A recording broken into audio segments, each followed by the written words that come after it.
What's up? It's Regan, and welcome back to the Esoteric Coach. So, today I'm going to talk about the thing that we as people do not like to talk about, the thing that we avoid like the plague, which is trauma, and how in manifestation and also entrepreneurship, trauma blocks you from getting what you want and it can sabotage your manifestations. Now, before we get into this, I understand that trauma is a very sensitive topic. I've experienced quite a lot of it in my life. I lost my mother at the age of 13. That was traumatizing. Lost my father to suicide at the age of 21. So mother to cancer, father to suicide. And that certainly had an impact on me. I've had a lot of trauma with safety, had a lot of painful experiences in my life, so I can definitely understand the sensitivity of talking about it. But regardless of that, I also understand that there's a lot of clinical shit surrounding it and should be careful about what I say, but at the same time, like, who's fucking doing anything about it in the fucking clinical world? None of it works, none of it actually gets rid of trauma, none of it really helps people. So, yeah, let's dive into it. For starters, I want to address the elephant in the room, which is the victim mindset. Now, a lot of us, especially as entrepreneurs, like to avoid talking about trauma because we don't want to come across as victims. Especially people such as myself who have always prided themselves on being able to endure hardship and get through hardship without crumbling and being destroyed by it. We don't like to admit that trauma exists. We don't like to admit that we might be traumatized because we don't want to come across as victims. We don't want to come across as weak, and we don't want people to see us in that victim mentality. And unfortunately, that can get to the point where we will not acknowledge the fact that we might have trauma, regardless of whatever that trauma may be. We will not acknowledge the fact that that trauma may be affecting us and that may be affecting our manifestations. So, what I want this video to be is, I don't want it to send you along the path of going into that victim mindset. And I also don't want it to be an excuse for you to keep avoiding the trauma, to keep avoiding working through it just for the sake of looking like a tough motherfucker. Like, hey, look at me, I've been through all this shit. You ain't been through nothing. You've never endured suffering like me. Like, a lot of people have that mentality. I used to have that mentality as well, and would avoid working on myself like the fucking plague because I didn't want people to see me as weak. And it took a lot of internal work, and it took a lot of dealing with myself and my fucking massive ego in order to actually get to a point where I could work through this. So the mindset that I want you to have around trauma is acknowledging that it can create resistance in your life. It can create resistance in your business. It can also create resistance in your manifestations, and overcoming that resistance is powerful, regardless of how you feel about trauma, regardless of how you feel about the victim mindset. I don't want you to be a victim because there's no dignity in being a victim. There's no point in victimizing yourself and taking your power away. At the same time, I don't want you to suffer for the sake of fucking suffering, because that suffering is going to create resistance in your life one way or another, and it's best to just get rid of it. Best to just acknowledge the fact that you have that trauma and get rid of it, rather than sitting on it, trying to avoid it, and trying to come across as a tough motherfucker when it's affecting your life.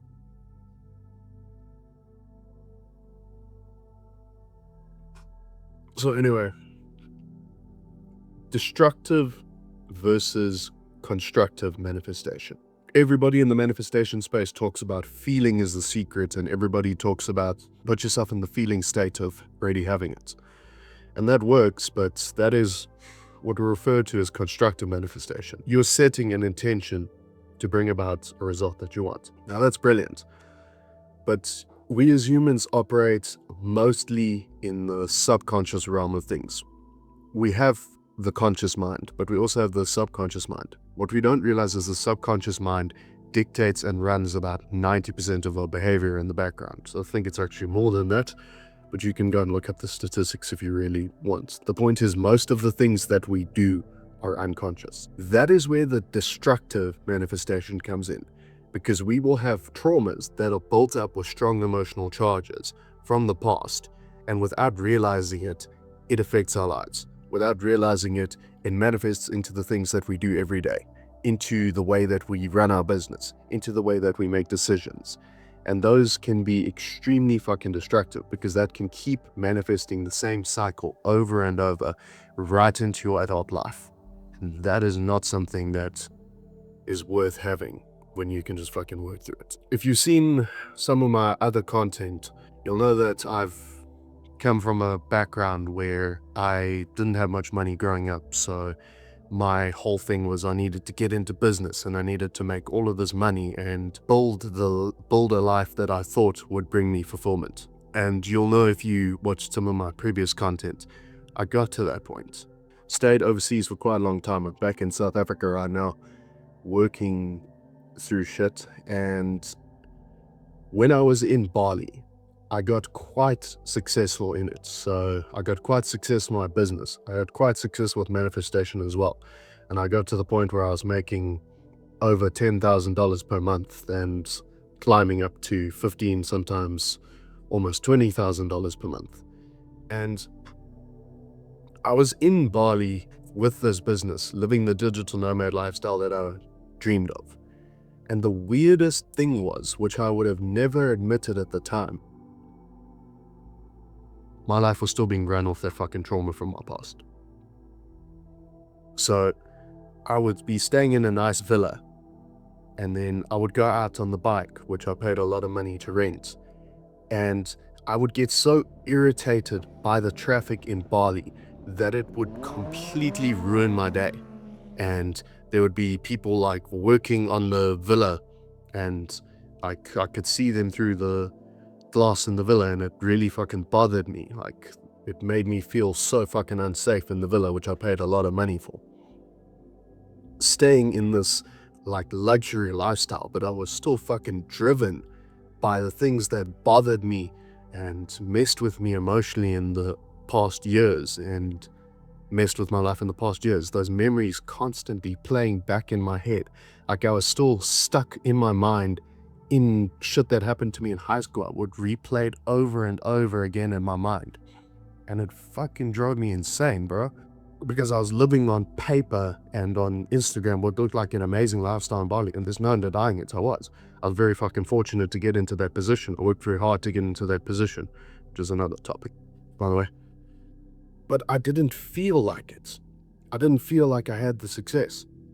Even though I had initially forced that feeling into myself, forced myself to feel peaceful, forced myself to feel abundant, and that obviously brought about the reality, because it's the fucking law of attraction. It's a law, it's immutable, it works. But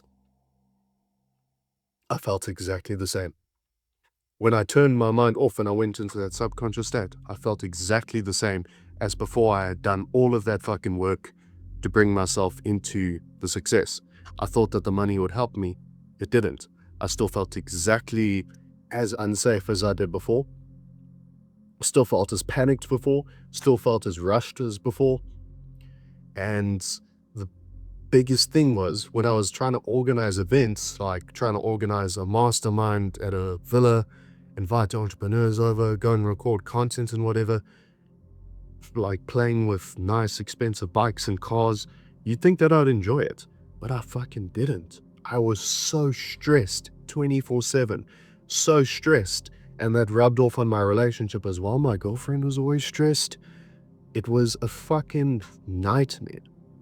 And you would think that it would be amazing because I achieved the goal that so many people are chasing towards, and so many people in the online entrepreneurship space are chasing towards as well. I achieved it, but it fucking did nothing for me. It was nice for the first few days, and then those same patterns, those same emotional patterns just kept coming through over and over and over again. And what happened after a while? I inevitably sabotaged myself because I changed back to that same traumatic internal state that I had been running on, that same constant anxious, stressed state that I was running on. And I mean, people around me can look at me and be like, oh, Regan, you're just being a little fucking bitch because you just need to let it go. You need to let go of everything that happened to you. And I believed that mentality for a while. I believed it for a while, and then I just watched it constantly affecting my fucking life. And I had to put my ego aside and say, enough was enough. I need to get fucking rid of this. Otherwise, it's going to keep destroying my life. It's going to keep subconsciously sabotaging me. And it's just not worth it for the sake of having fucking bragging rights that I suffered more than other people.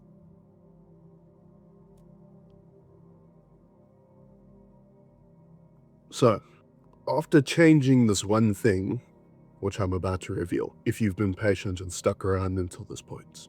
After changing this thing, some really horrible, terrible, and traumatic stuff happened to me. But I noticed that it didn't traumatize me as the same way that things did in the past. Things that happened to me when I was a child, things that happened to me when I was a teenager. I lost most of my income from my business. I had to leave the places that I really enjoyed. I had to separate from my girlfriend, not broken up, but physically separate, because it was nearly impossible for us to stay together with all of the fucking visas and shit. Then, February last month, I get a message from my dad on my fucking family group that he's taking his own life. And he did. And that was fucking horrible and traumatic, and words cannot put it into... Yeah, words cannot describe the experience. And it's been difficult. But the most interesting and fascinating thing is, this experience was nothing like what happened to me internally when my mom passed away when I was 13. It's a completely different emotional and processing and grieving experience. And that is because I learned how to process emotions. Because we're not taught how to use emotions. We're not taught how to deal with emotions.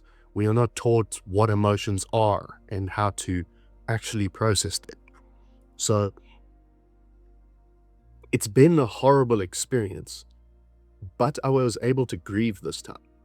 When I was 13 years old and my mom passed away, I was trying to be a tough little motherfucker and not cry and not do anything to process what had happened, and trying to be strong for everybody, trying to put on a strong face.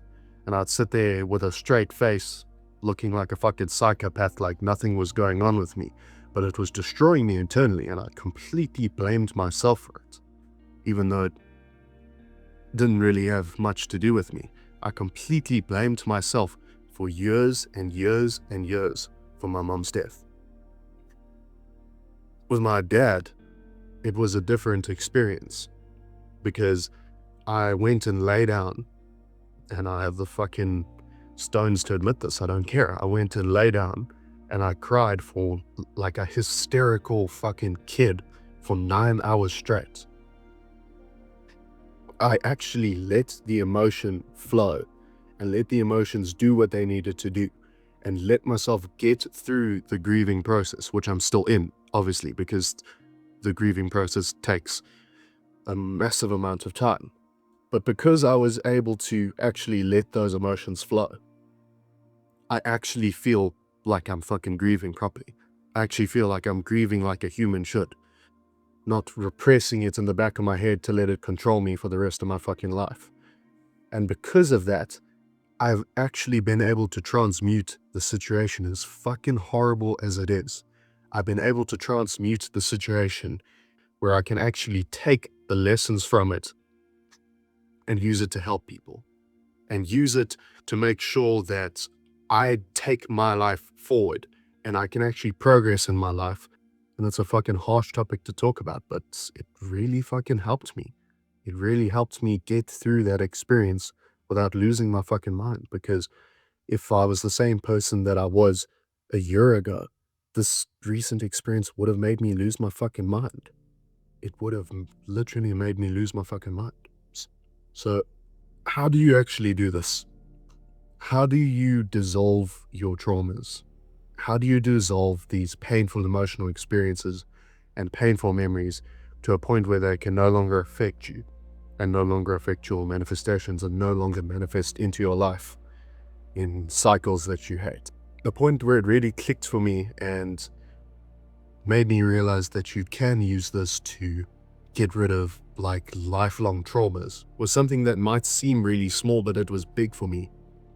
Which is when I was a kid at night, there would be in South Africa this bird that would make a sound. It was like a almost panicky alarm sound. I don't know what the bird is called or whatever. It might be some sort of nocturnal bird. But that sound, when I was a kid, used to terrify me because I was living in quite a dangerous and unsafe neighborhood in South Africa. And a lot of shit used to happen at night. A lot of break-ins, a lot of burglaries, and horrible stuff like that.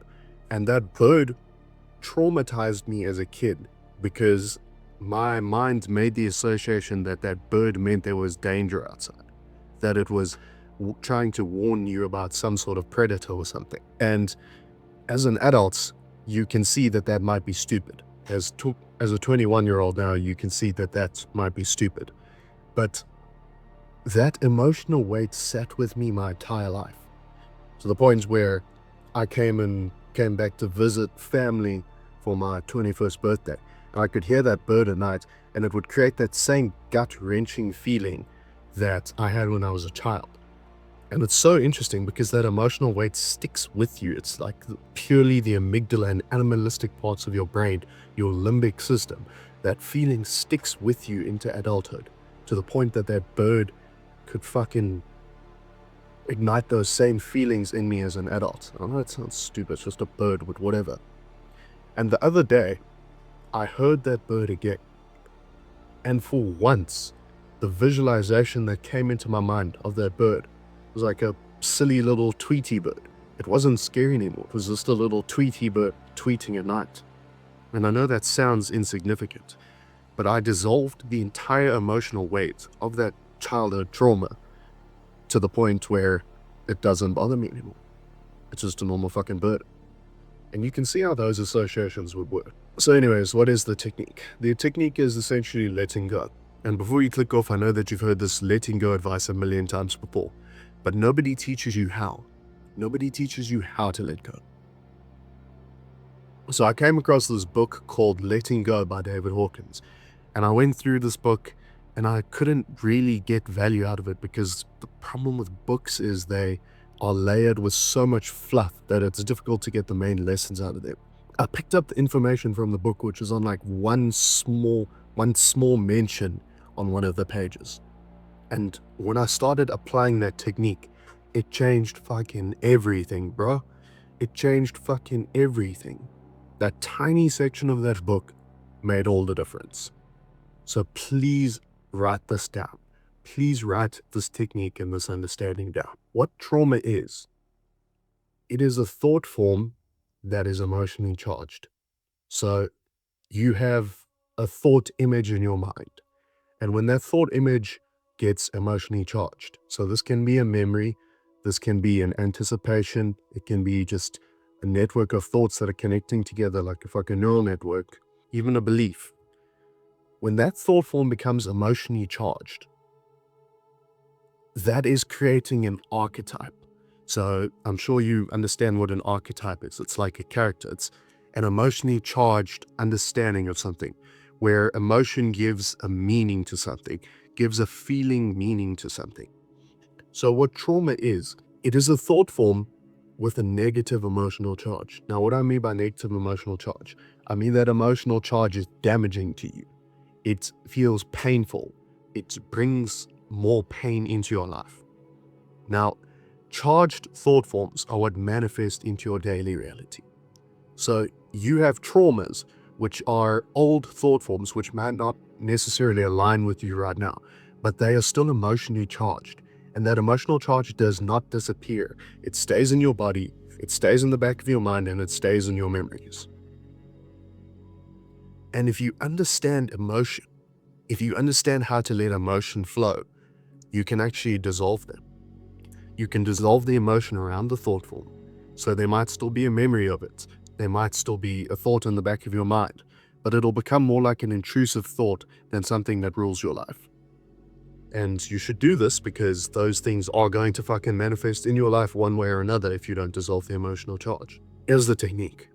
What I want you to do is I want you to observe that archetype. So you'll get into a nice meditative state. By that I mean just sit down and relax and don't have people around you when you're fucking doing it. It's really easy. And what I want you to do is observe that archetype. So put the image in your head of that trauma. And if you don't know what your traumas are, when you're trying to progress in your life, those blocks will come up. Something will feel like it's resisting you. That's your trauma.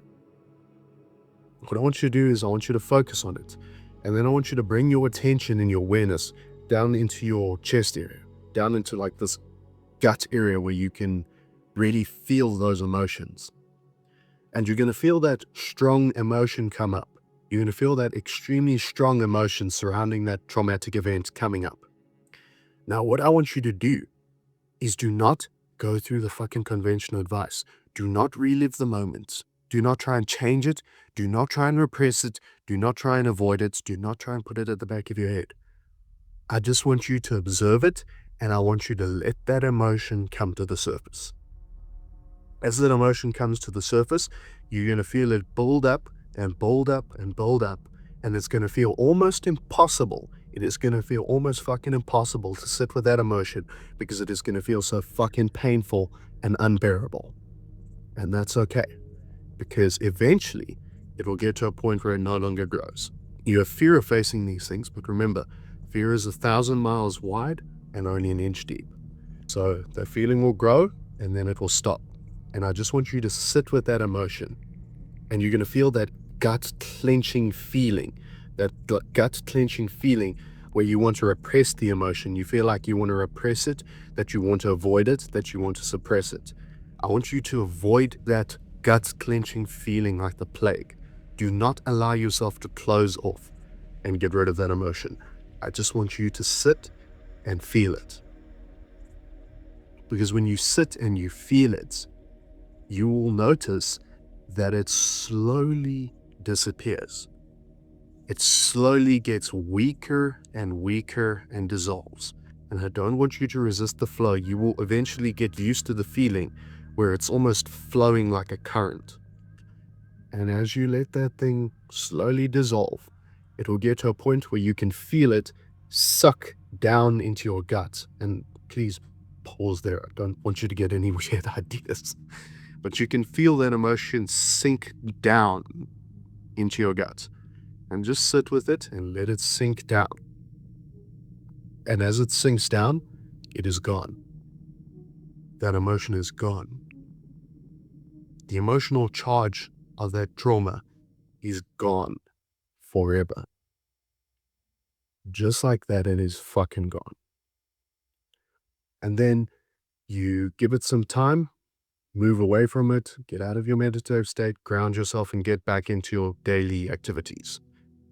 When you think about that same trauma, it'll just be a past memory. It's not going to affect you anymore. It's not going to come up. You're not going to feel it in your body anymore because you have dissolved that emotional charge. And this is going to sound ridiculous, and it is going to sound like I just wasted your time with this video. I am not a stupid person. That is one thing I pride myself on. I am not a stupid person. If I am telling you that this is important, it is because I have gone through so much research. I have read so many fucking books. I have read giant psychology textbooks, learning about every single neurotransmitter, every single fucking chemical in my brain. I have gone through hundreds of books on manifestation. I've gone through hundreds of books on fucking trauma. I have gone through every neuroscientific fucking resource that there is. This is the only thing that fucking works, from my experience. So please write this down and try it. Because once you have dissolved that emotional block, that thing can no longer manifest in your life. It will be gone forever. It will no longer block you.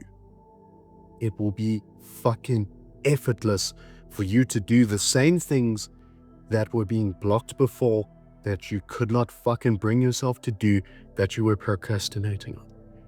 Please just try it. Right. With that being said, there's going to be a few doubts that pop up in your head, and I made sure to write them down so that we can address them. Right, for the first one, so this seems too simple. It is simple, and nobody told you that it was supposed to be complex. Nobody told you that life was supposed to be complex. But it's not easy. It's simple, but it's not easy. Because you really have to give yourself the strength to do it, the strength to put your fucking ego aside and actually allow yourself to do this. And it is a lot more difficult than simply repressing the emotions and acting like a tough motherfucker. Like some of these bloody fucking people, man. It's ridiculous. Just get rid of it. But anyway, stop being so fucking afraid of being a victim that you don't address your own traumas. Anyway, next one. You should just move on. That's something that I've heard from people a lot. And that advice comes from people who think that they've moved on from their traumas, who think that they can just repress it and put it to the side and move on with their lives. But the interesting thing is, not the funny thing, it's not funny. Those same people who think that they've moved on, the second they become unconscious, so like I mentioned, most of the time you're unconscious, most of the time you're repeating the same unconscious habits. When those same people are unconscious, you can observe them and you will realize that they are repeating the exact same traumas, the same very traumas that they are saying they moved past, they are repeating and being influenced by in their daily lives. Those traumas are constantly manifesting into their lives. So no, you shouldn't move on. You should dissolve the emotion and then you can move on. And then the third one, this was a big concern for me when I was applying this technique, which is, won't focusing on the past manifest the same states? That is exactly what happened to me in botany, because I was emotionally charged in my past state, so I couldn't get past it. I couldn't stop thinking about it, and that is what created a bunch of self-sabotage in my life. When you remove the emotional charge from thoughts, they can no longer manifest. Because if every fucking thought manifested, we'd be in a lot of trouble. So, no, this will not manifest past states into your life because you're emotionally dissolving them. Number 4, and this is the fucking worst mentality that modern society has, which is, it's not fair on people who have real trauma for people to focus on their own traumas. So for example, it's normally the older people that are like this. They're like, can't possibly understand the younger generation's trauma because we were in fucking wars and watched our friends get their heads blown off and fucking have the worst PTSD. And then they just say, well, the rest of people need to fucking move on. Like, I can understand their mentality, but why do you want to hold on to your suffering? Why do people want to hold on to their suffering? Does suffering give them the only sense of identity that they can grasp hold of? Is that what it is? Because those same people who have been heavily fucking traumatized, experienced the worst fucking shit, deserve to have their trauma removed. They have the right to remove that fucking suffering from their psyche and not have it control the rest of their lives. And also there's an example, suffering is like a gas, it expands to fill the container. So like if you have a big glass container and you fill it with a tiny amount of suffering, it'll expand to fill the whole container. Like humans focus way too much on suffering. So something might seem minuscule, but it can still traumatize the shit out of someone. That's just the way that it works, unfortunately. So the point is, if you think that you cannot deal with your traumas and you cannot dissolve your traumas because it's unfair on people who have had worse lives, like Like, most of those people worked their asses off in the past. Like, the older people worked their asses off in the past to give their children and to give the younger generation a better life than they had. So why the fuck must those patterns then be repeated in the next generation, where the next generation was supposed to have a better and easier time? And number 5, what is the actual benefit of removing trauma? So people always ask, what is productive about removing trauma? What is that going to do to their lives? Well, the thing is, you will stop subconsciously sabotaging yourself, because the subconscious mind is what speaks the language of emotion. The subconscious mind takes in emotion and gets programmed by those emotions. So you will continuously repeat those same experiences and repeat the same cycles that were created by those traumatic events in the first place. And if you actually remove those emotional charges, then those same cycles, those same self-sabotage cycles can actually be removed from your life. So you would really be surprised what kind of effect that can have on your life, and you'll be surprised how much emotional charges can affect your life. Number 6, how do I know this works? Because I'm fucking talking on camera about a very difficult topic when I've been sabotaging myself over the last who knows how long about making content and getting so much fucking resistance to making content. I dissolved that resistance, now it's easy for me. And number 7 is the problem of the traumatic patterns and memories persisting. They do persist. You can't get rid of the memory is still going to be there. But it will be more like an intrusive thought after you do this. So, intrusive thoughts, we all have horrible intrusive thoughts that just pop into our heads that we won't act on. But these horrible memories and horrible states and horrible thoughts will just become another intrusive thought after you do this. But anyway, there's no nobility in suffering. There's no point in persisting in a suffering state just to show the world that you're tough, because nobody gives a shit. And yeah, apply the technique, get rid of the shit that's holding you back, and go fucking succeed, because again, there's no point in maintaining suffering to show the world that you're tough when it really and truly does not matter, because the only person who can change your life is you. Anyways, peace out.